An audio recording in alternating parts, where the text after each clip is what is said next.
Hello everyone, आज date है 31 जुलाई 2021 और द हिंदू न्यूज एनालिसिस में आपका स्वागत है। इस वीडियो में हम द हिंदू की इंपॉर्टेंट न्यूज़ को एग्जाम के पॉइंट ऑफ व्यू से डिस्कस करेंगे। इस न्यूज़पेपर की पीडीएफ का लिंक नीचे डिस्क्रिप्शन में दिया हुआ है या फिर आप direct Telegram channel volcano IAS academy को सर्च करके वहाँ से भी पीडीएफ को डाउनलोड कर सकते हो। फर्स्ट न्यूज मैप बेस्ड, और आज हम डिस्कस करने वाले हैं प्राइम मेरिडियन के बारे में। अगर प्राइम मेरिडियन के बारे में आप देखें तो क्या होता है प्राइम मेरिडियन। प्राइम मेरिडियन एक इमेजिनरी लाइन होती है जो नॉर्थ पोल से साउथ पोल के बीच में फैली हुई है। ये नॉर्थ पोल है और ये साउथ पोल है, इनके बीच में एक इमेजिनरी लाइन फैली हुई है।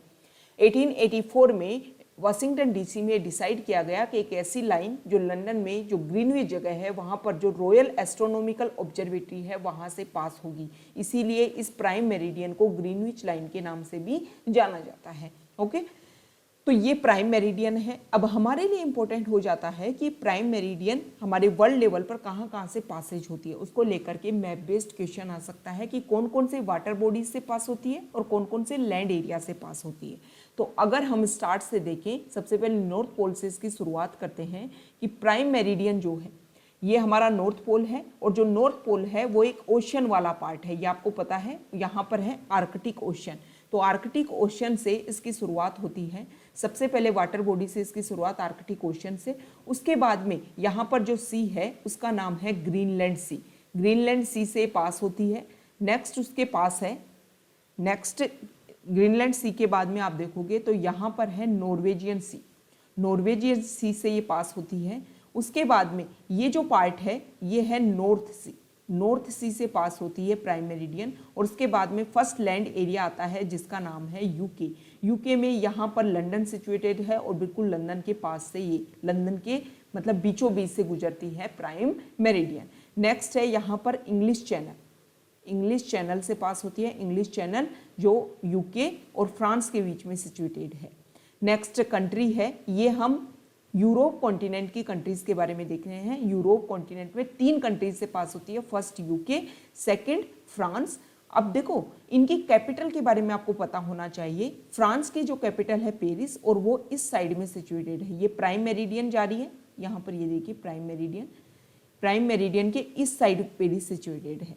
नेक्स्ट कंट्री है यूरोप कॉन्टिनेंट में स्पेन, और स्पेन की जो कैपिटल है वो है मैड्रिड, और वो यहाँ पर इस साइड सिचुएटेड है। नेक्स्ट ये जो सी बॉडी है उसका नाम है मेडिटेरियन। मेडिटेरियन सी से पास होती है प्राइम मेरिडियन। उसके बाद में ये अफ्रीका कॉन्टिनेंट में प्रवेश कर जाती है, और अफ्रीका कॉन्टिनेंट का जो फर्स्ट कंट्री है वो है अल्जीरिया। अल्जीरिया की कैपिटल है अल्जीरियस। यहाँ पर बिल्कुल बॉर्डर एरिया में मेडिटेरियन सी के साथ में बॉर्डर बनाते हुए यहाँ पर सिचुएटेड है। नेक्स्ट कंट्री है माली। माली की कैपिटल है बमाको, वो यहाँ पर इस साइड सिचुएटेड है। नेक्स्ट कैपिटल है बुर्किना फासो, और बुर्किना फासो की जो कैपिटल है उसका नाम है उआगादोगु, वो भी इस साइड सिचुएटेड है, उआगादोगु। उसके बाद में नेक्स्ट दो यहाँ पर कंट्री हैं, 2 कंट्री। एक कंट्री है घाना और एक कंट्री है टोगो। दोनों एक दूसरे के पैरेलल सिचुएटेड हैं। घाना की कैपिटल है अक्रा, जो बिल्कुल प्राइम मेरिडियन के ऊपर सिचुएटेड है, जिस तरीके से यहाँ पर लंदन एस्टेब्लिश था।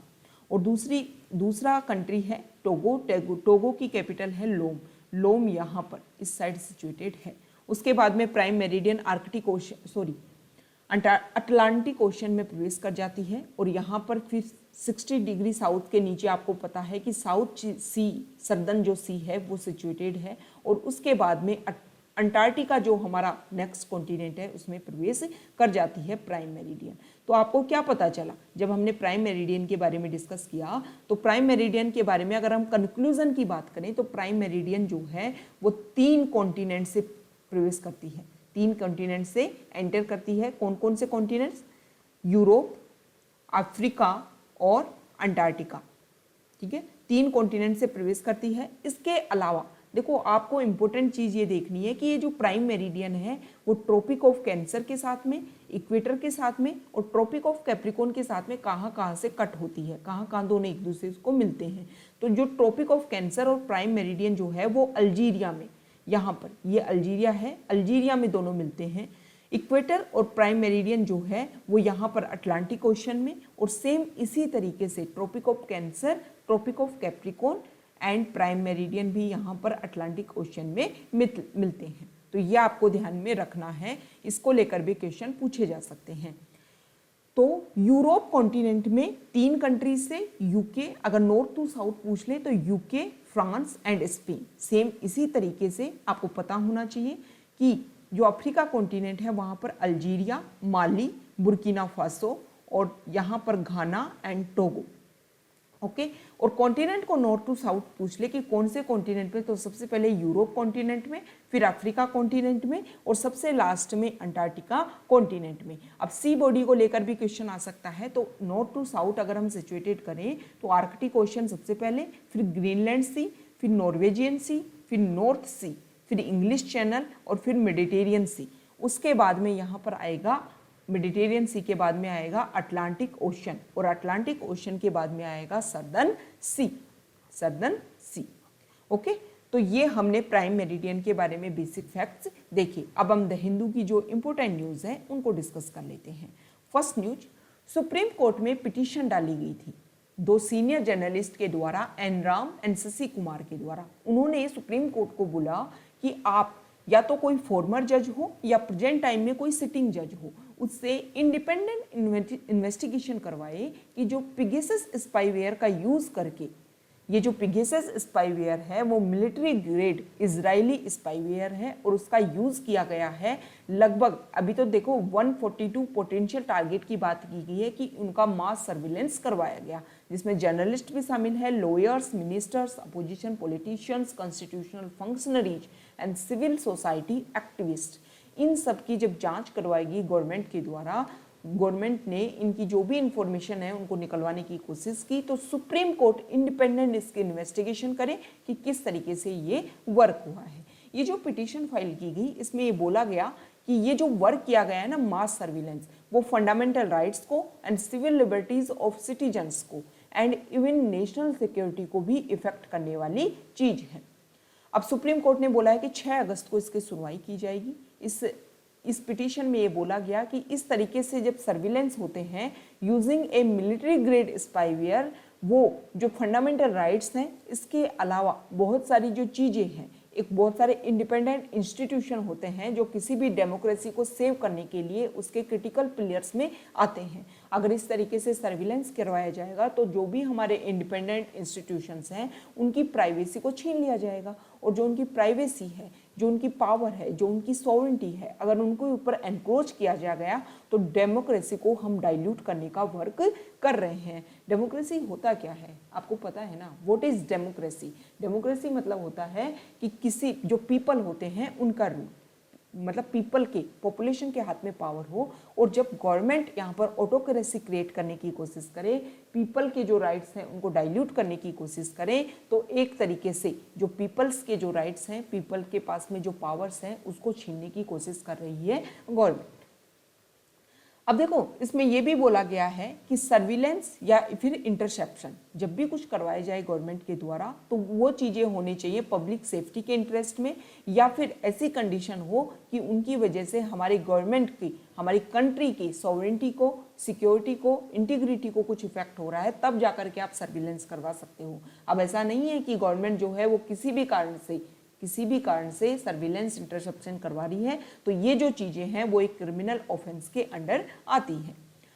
नेक्स्ट न्यूज, टोक्यो ओलंपिक्स से हमारे इंडिया के लिए एक बहुत अच्छी गुड न्यूज़ है। लवलीना, उन्होंने इंडिया के लिए 2nd मेडल को श्योर किया है।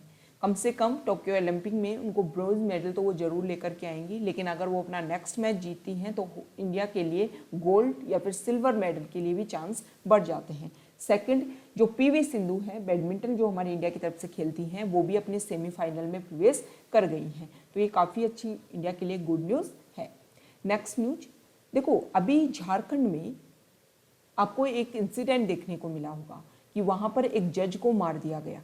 ओके, तो सुप्रीम कोर्ट ने इस चीज़ को खुद से सुमोटो आधार पर उन्होंने इस चीज़ को उठाया है और उन्होंने ये बोला है कि जो भी कोई जज स्पेशली किसी केस को सुनवाई कर रहे हैं तो उन जज को और सबॉर्डिनेट जो जुडिशरी है वो एक बहुत बड़ा डेंजर को फेस कर रही हैं और ये मेजर कंसर्न है। इनको इजीली वे में लेने की आवश्यकता नहीं है, मतलब वर्क किया जाए कि जो भी जजेस हैं उनकी सिक्योरिटी को किस तरीके से इंश्योर किया जाना है। नेक्स्ट न्यूज, दिल्ली असेंबली में भी, दिल्ली की जो असेंबली है वहाँ पर भी मानसून सेशन चल रहा और मानसून सेशन में जो गवर्नमेंट है वहाँ की आम आदमी की वहाँ पर सरकार है, वहाँ पर ये बोला गया कि सेंट्रल गवर्नमेंट को वर्क किया जाना चाहिए जो भी लोगों की परेशानी है उनके द्वारा। जैसे फार्म लॉज को लेकर के प्रोटेस्ट चल रहा है उसको गवर्नमेंट को सुनना चाहिए। ये जो पेगासस स्पाईवेयर है इसको लेकर के वहाँ पर कंसर्न किए गई। इसके द्वारा, इसके अलावा जो अपोजिशन है, अपोजिशन मेंबर्स हैं, उन्होंने भी अपनी प्रॉब्लम्स को उठाया। उन्होंने बोला कि जो आम आदमी पार्टी की गवर्नमेंट है उन्होंने बहुत सारे वादे किए थे कि कोविड के दौरान लोगों की हम इस तरीके से हेल्प करेंगे, उनको घर प्रोवाइड करवाएंगे, उनको खाना प्रोवाइड करवाएंगे और भी बहुत सारी चीज़ें, उनको परमानेंट मंथली पैसे दिए जाएंगे क्योंकि बहुत सारे लोगों ने अपनी जॉब को खो दिया था। इसी को लेकर के बोला गया कि आपने क्या किया, इसके बारे में भी आप आंसर दीजिए। नेक्स्ट न्यूज, देखो एक स्टडी हुई है और इस स्टडी में ये चीज़ें सामने आई है कि कोविड के दौरान जब कोविड की स्टार्ट हुई उस समय बहुत सारे लोगों ने अपनी जॉब को खो दिया था। तो ये मेजर इशू है जिसकी वजह से जो हमारी इकोनॉमी है वो काफ़ी स्लो डाउन हो गई थी, क्योंकि लोगों की जेब में जब पैसा ही नहीं होगा तो खर्च कहाँ से करेंगे, और जब खर्च नहीं करेंगे तो खरीदा नहीं जाएगा, जब कुछ खरीदा एंड बेचा ही नहीं जाएगा तो उस समय लोगों जो इकोनॉमी है वो काफ़ी इफेक्ट इससे होगी। नेक्स्ट न्यूज, यह देखिए, देखो यमुना रिवर में हमारे इंडिया में जो बारिश का लेवल है, रेन है, वो काफ़ी ज़्यादा हो रही है, जिसकी वजह से जो यमुना रिवर है वो अपने डेंजर मार्क से भी ऊपर क्रॉस कर गई है, मतलब काफ़ी ज़्यादा जो पानी है वो यहाँ पर बह रहा है। नेक्स्ट न्यूज, एक स्टडी सामने आई है जिसमें ये बोला गया है कि ओजोन का जो लेवल है वो जितना लेवल होना चाहिए उससे ज़्यादा बढ़ रहा है।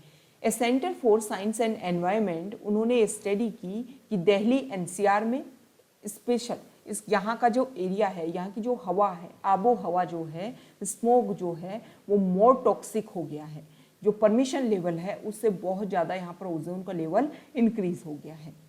Ozone is now around the year problem requiring urgent and the situation demand refinement of clean air action plan to add strategies for ozone mitigation with stronger action on vehicles, industry and waste burning। ये बोला गया है इस study में कि ozone को mitigate करने के लिए हमें एक एक्शन प्लान लाना होगा।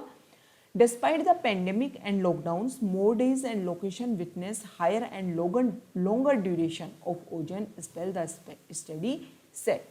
इसमें बोला गया कि बहुत सारे लोग जिनको बहुत सारी डिजीज़ है, जैसे अस्थमा जैसी प्रॉब्लम है या रेस्पिरेटरी कंडीशन जैसी प्रॉब्लम है, तो उनको ये ओजोन जो एक रिएक्टिव गैस है वो काफ़ी नुकसान पहुंचाने वाली है।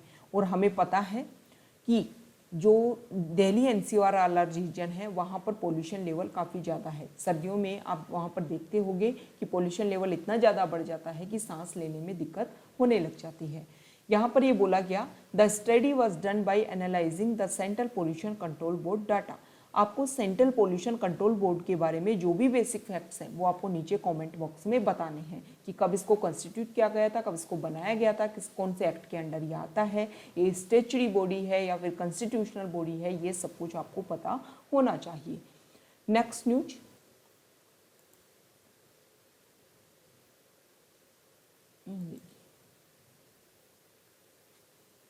देखो इंडिया और चाइना के बीच में डिसंगेजमेंट प्रोसीजर स्टार्ट हुआ था। लाइन ऑफ एक्चुअल कंट्रोल में इंडिया और चाइना के बीच में बहुत सारी प्रॉब्लम्स हैं, तो उसी को लेकर के डिसंगेजमेंट प्रोसीजर स्टार्ट हो चुका था। अब ये जो सेकेंड लेवल का 12th राउंड का जो टॉक्स है वो आज स्टार्ट होगी और हो सकता है इसमें हॉट स्प्रिंग और जो गोगरा जो ईस्टर्न लद्दाख में सिचुएटेड हैं उनको लेकर के डिसंगेजमेंट पर बात हो। डिसंगेजमेंट का ये सेकंड फेज है, लेकिन 12th राउंड की बात चल रही है, तो ये काफ़ी अच्छी बात है। बॉर्डर पर अगर शांति होगी, पीस होगी, तो हम हमारे जो इंटरनल इश्यूज हैं उनको सुलझाने में अपनी पावर को लगा पाएंगे। नेक्स्ट न्यूज, गूगल ने अपनी ट्रांसपेरेंसी रिपोर्ट जारी की है और उसमें उन्होंने ये बोला है कि हमने सोशल मीडिया प्लेटफॉर्म से मई और जून में लगभग 1.5 लाख पीसेज ऑफ कंटेंट को रिमूव किया है, जिनको लेकर के कंप्लेंट हासिल हुई थी, इंडिविजुअल यूजर्स ने ये कंप्लेंट दी थी और उसी के आधार पर इन सारे कंटेंट को हटाया गया है। ये जो ट्रांसपेरेंसी रिपोर्ट है वो आईटी एक्ट, आईटी रूल्स 2021 के तहत जो हमारी गवर्नमेंट है उन्होंने जो भी यहाँ पर सोशल मीडिया इंटरमीडियरीज हैं हमारे इंडिया में, उनके अगर यूजर्स 50 लाख से ज़्यादा हैं तो उनको अपनी कंप्लायंस रिपोर्ट हर मंथ जारी करनी होगी, ऐसा इस रूल्स में बोला गया था और उसी के आधार पर गूगल ने ये अपनी रिपोर्ट जारी की है। नेक्स्ट न्यूज यहाँ देखिए, differently able to scale the Siachen to set record. Differently able जो पर्सन है वो ट्रैकिंग करेंगे सियाचिन ग्लेशियर को। सियाचिन ग्लेशियर आपको पता है कि वर्ल्ड का हाईएस्ट बैटलफील्ड है। यहाँ पर एक ऑपरेशन हुआ था 1984 के समय। उस ऑपरेशन का नाम आपको लिखना है कि इंडिया और चाइना ने इस एरिया को अपने अंडर करने के लिए है कि ऑपरेशन हुआ था, एक बैटल हुई थी। उस ऑपरेशन में इंडिया की तरफ से कौन सा ऑपरेशन था सियाचिन ग्लेशियर को अपने अंडर करने के लिए, उस ऑपरेशन का नाम आपको लिखना है। काफ़ी इंपॉर्टेंट ऑपरेशन है, आप उसका यूज कर सकते हो आंसर राइटिंग में। तो जो सियाचिन ग्लेशियर है उसको कैप्चर वहाँ पर ट्रैकिंग करने के लिए काम किया जा रहा है। सियाचिन ग्लेशियर पूरे वर्ल्ड का सबसे हाईएस्ट बैटलफील्ड है, काफ़ी इम्पोर्टेंट है और यहाँ पर जो हमारा ब्लड है वह उसको जमाने वाली तक यहाँ पर ठंड गिरती है, लेकिन फिर भी जो हमारे सोल्जर्स हैं वो यहाँ पर हैं और यहाँ पर प्रोटेक्शन कर रहे हैं, इस एरिया को सिक्योर कर रहे हैं। ओके, नेक्स्ट न्यूज यहाँ देखिए, अभी राज्यसभा में हमारे मिनिस्टर ऑफ स्टेट के द्वारा एक स्टेटमेंट दिया गया और उस स्टेटमेंट में उन्होंने ये बोला कि उन्होंने मिसलीड करने की कोशिश की है। ओके, तो senior Congress leader K C Venugopal ने minister of state for health Bharati Pravin Pawar के खिलाफ में उन्होंने एक मिसलीडिंग आंसर दिया था कि कोविड-19 की वजह से, कोविड-19 में जो डेथ हुई उसमें ऑक्सीजन की शॉर्टेज की वजह से कोई भी डेथ नहीं हुई थी। तो इसी को लेकर के मिसलीड करने की कोशिश की और इसी को लेकर के प्रिविलेज मोशन लेकर के आया है उनके खिलाफ में। अभी प्रिविलेज मोशन क्या होता है? जो प्रिविलेज मोशन है, जब किसी भी मिनिस्टर के द्वारा जो पार्लियामेंट्री प्रिविलेजेस जो होते हैं, पार्लियामेंट्री प्रिविलेजेस को अगर ब्रीच करने की कोशिश की जाए तो उसी कंसर्न में ये प्रिविलेज मोशन लाया जाता है। अभी पार्लियामेंट्री प्रिविलेज क्या होते हैं? पार्लियामेंट्री प्रिविलेज जो हैं वो कुछ राइट्स और इम्यूनिटीज़ होते हैं जिनको एमपी, मेंबर ऑफ पार्लियामेंट के द्वारा इंडिविजुअली या फिर कलेक्टिवली उनको एंजॉय किया जाता है।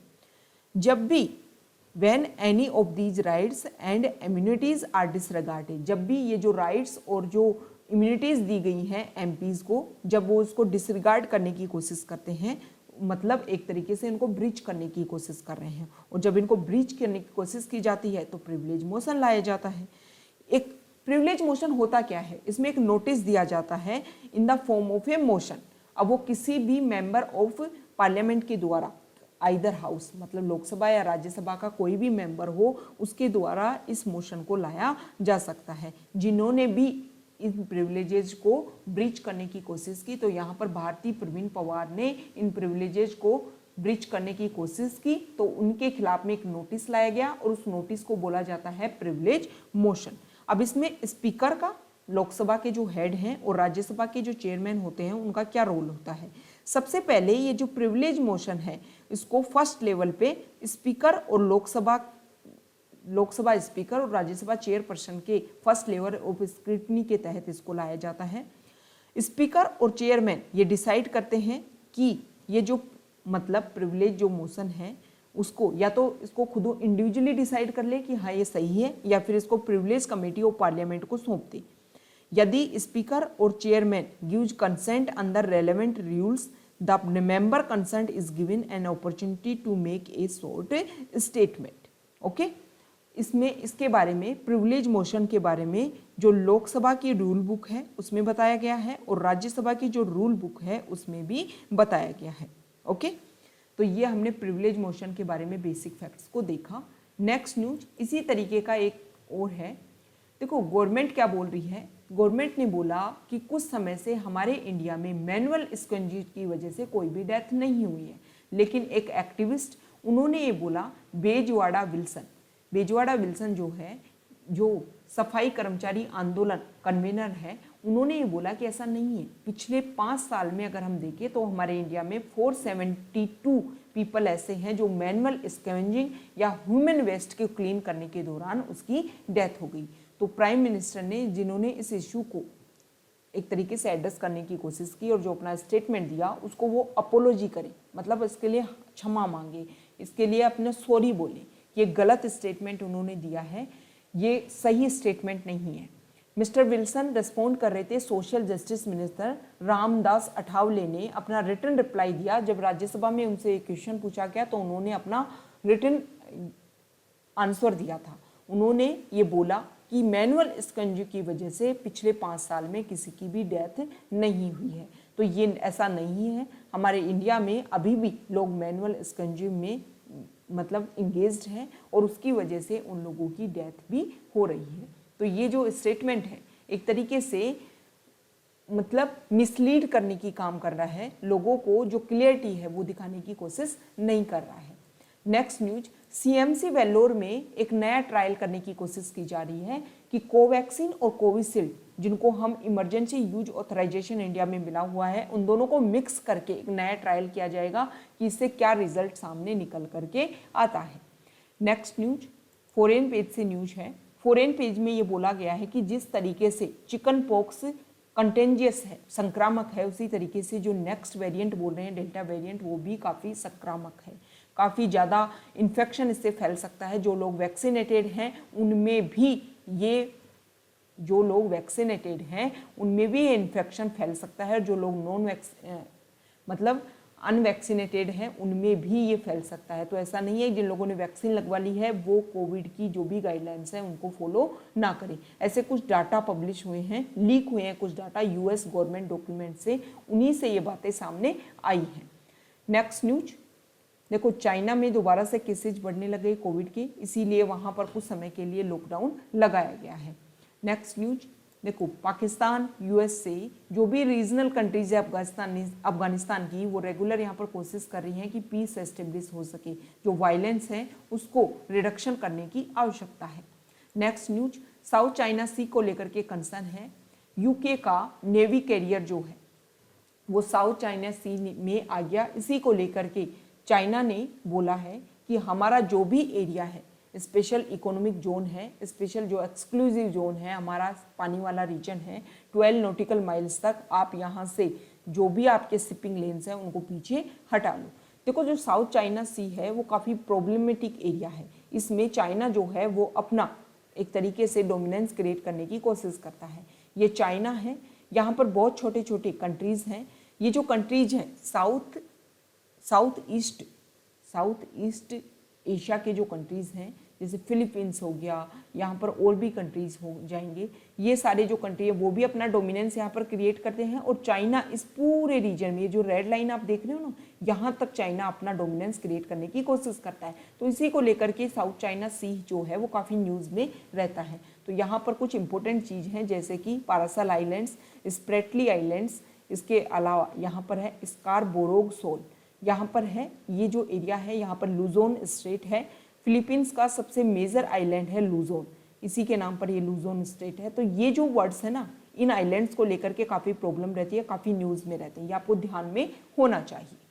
तो ये आज का हमारा डिस्कशन था। Okay, thank you.